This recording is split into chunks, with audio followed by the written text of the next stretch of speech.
teo aza ny fampitahorana maro isan-karazany vao nanomboka ny teny tamin'izany fotoana zany a dia tsy nanaiky-lembenana fa miteny foana nahazo ny hoe mbola madinikanaka fa mitandrema angahy ianao raha tsy mipetraka eto Madagasikara dia zao exilé mandra-pahafatinao any ianao sisa maro be fa tsy nampiembotra anazy zany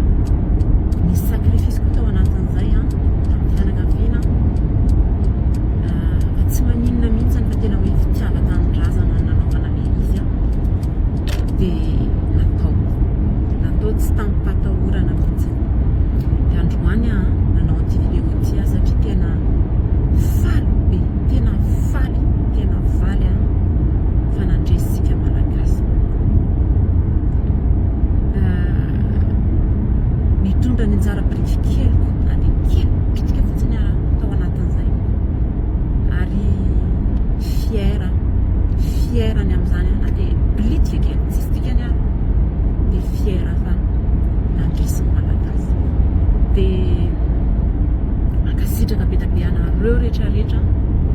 nitolona tena hoe physiquement tany an-tanindrazana niahitra ny bombe lacrymogène niahitra ny ratra tao reo namony havana namana olontiana vady sy ny sisa mampahery anareo reny mampahery indrindra ary mbola mankasitraka tsy ny tao Antananarivo rery fa hierako ny Provence ireo tanora marobe zay tsy mikely soroka tena hoe anafaka amin'ny Madagasikara dia tena fiera be aho tamin'ny nataonareo ry tanora mankasitraka indrindra tena mankasitraka dia tsy mbola vita ny tolona fa mihinan-drava satria zaminy fa efa rava le izy io fitondrana jadona fitondrana nampahory fitondrana nampijaly io no nitolomany dia efa rava izy io efa eo an-dalam-pandravana moa zany dia zay fa na izany ary dia mbola mitonitolona satria ny tena tolona dia mba hananany Madagasikara hoe tena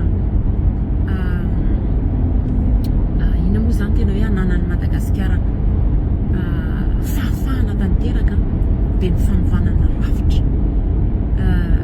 tena hoe mila miainga amin'izay ary efa matetika no réclameko le izy hoe ampy zay ty impunité éternelle ty tena hoe tout était permis zay ataoko na mangalatra na mamono na mandroba na mandrava na inona ataoko dia misy miaro satria zay mihitsy le tena olana hoe ny fitsarana tsy naleo tena ny force de l'ordre tsy naleo tena ny police judiciaire tsy naleo tena tsisy zavatra naleo tena mihitsy tao Madagasikara eny fa na dia ireo institution rehetrarehetra reo dia apasahina no ilazako fa tsisy naleo tena ireo na ny iray azy na ny CENI zany na ny HCC na ny parlement na rehetrarehetra tena hoe misy olona baiko dia manaraka niny fotsiny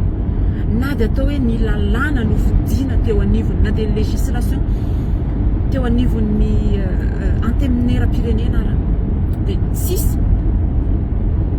manana député fotsiny tsika zay azo lazaina zay mihitsy ny anarany zareo hoe solom-bavam-bahoaka fa tsisy ny solon'ny vahoaka ireo na ny kely ary fa tena hoe en particulier zany le majorité tena hoe misolo olona ray tena hoe solo olona ray zay tenen'le olona ray na olona tao Madagasikara puissant tamin'izany fotoana no baiko sy mametraka lalàna tsisy fanajana lalàm-panorenana tsisy ka izay zany no tena mila ovana en fotony tena hoe en fotony tena amin'ny atiny mihitsy raha zay no azo ilazana azy mila miova raha tsy izay dia mbola tsy voatra Madagasikara, tsy androso Madagasikara fa dia mbola Madagasikara hitantsika tany aloha tany no mbola ho hitantsika iaina ny zanakitsika ao aoriana dia izay fahasahiana zay tena hoe mila miova hatramin'ny fakany ary zay zany na zavatra voalohany faharoa dia hoe areo izay olona nanao tsy nety rehetra mila tsy resaka valifaty tsy resaka vengeance politique tsy tsisy idiran'izany mihitsy fa tena hoe mila saziana ireo satria raha misy ny nanao ratsy karaha tsy mandray an'izay punition zay zareo dia tsisy dikany tsy misy dikany satria zao tsy ho tsapan'izay hitondra eo zany ny importance an'le hoe raha manao ratsy iny dia zao zavatra miandry tsy ho tsapan'zareo zay ka zay mihitsy mila aplikena zao hoe zay nanao tsy nety rehetra d'une manière ou d'une autre dia mila mandray ny saziny mila mandray ny saziny tsy miteny mihitsy hoe fitsaram-bahoaka tsy anjarantsika vahoaka ny manao an'izay fa ho apetraka ny fitsarana marina ao Madagasikara dia io fitsarana marina io no hitsara izay nanao tsy nety rehetra tao Madagasikara mba ho fantatry ny ao aoriana izay hitondra ihany koa fa misy sazy miandry raha manao an'izao ary izay mihitsy koa no tena mila aplikena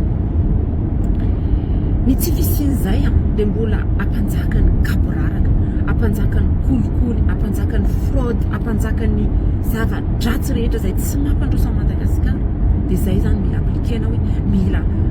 mandray ny saziny daholo zay ninona zany ny importance ny mialatsy ny fanfangarobe ny zavatra nataony dia arakarak'izay zavatra nataon'izay no sazy miandry azy zay zany dia tena zavatra eza be koa zay fahatelo sady amaranako anazy dia zao ho atsika izay hitondra mieritreritra hitondra firenena ny devise zao manomboka zao dia hoe fanarenana marina fa tsy mora ny anarina ny Madagasikara tena tsy mora tena hoe efa kaotika mihitsy ny fiainam-pirenentsika dia hoan'izay hitondra ao zany dia azo an-tsaina mihitsy azonay an-tsaina fa tsy ho mora ny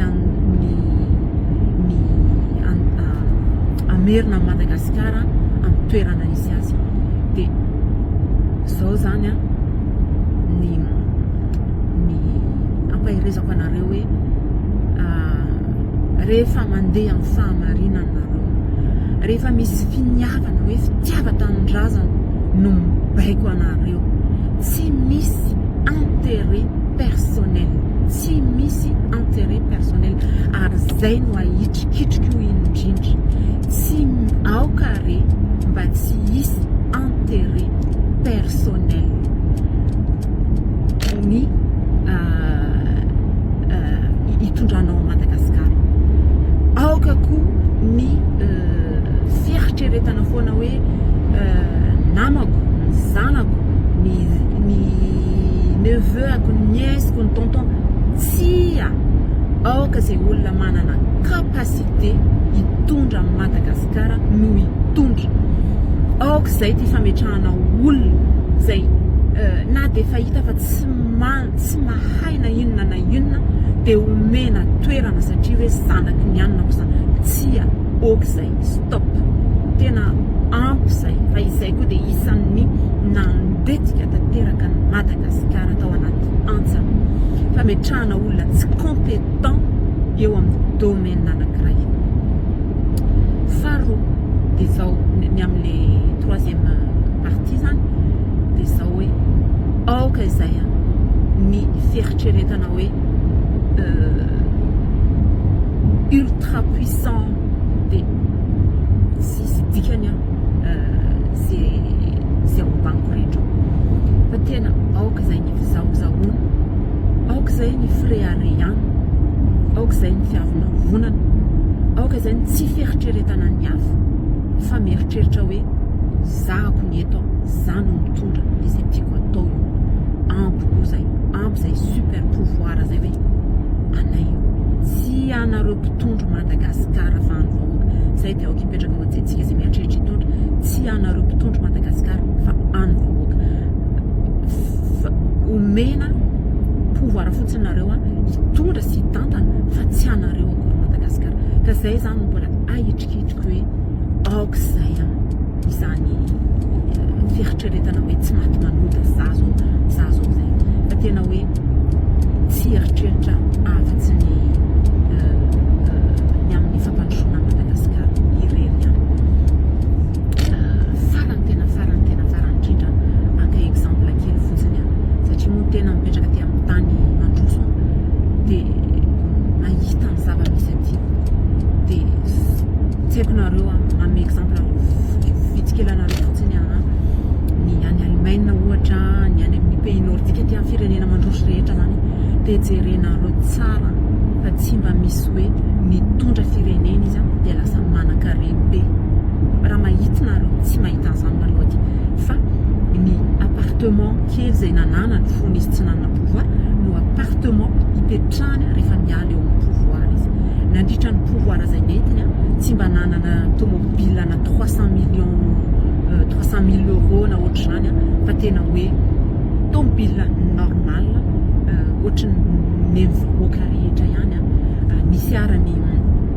ministra, ny député sy ndraitrareo mandeha tongotra, mandeha métro, mandeha vélo, zany ny fiainandrareo. Dia jerenareo nge firenendrareo tena hoe mandroso satria aoka zany ianao tsy eritreritra hoe rehefa ianao ny eo pouvoir dia ataonao daholo koa amin'izay tianao anaovana azy ny volam-panjakana. Tsy izay mihitsy, ny volam-panjakana dia tsy atao anananao trano be, tsy natao anananao fiara raitra be, fa tena hoe hitsinjovana ho an'ny masony vahoaka. Dia zay ny amaranako anazy hoe zay no hoe toe-tsaina hitondrantsika Madagasikara dia mahaleova mahalasana Madagasikara malalako satria tena fitiavaka an-drazana, fitiavako amin'ny Madagasikara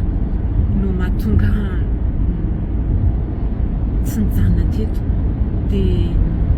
engany mba hiada-pinaritra Madagasikara manomboka izao dia mba hiada-pinaritra reo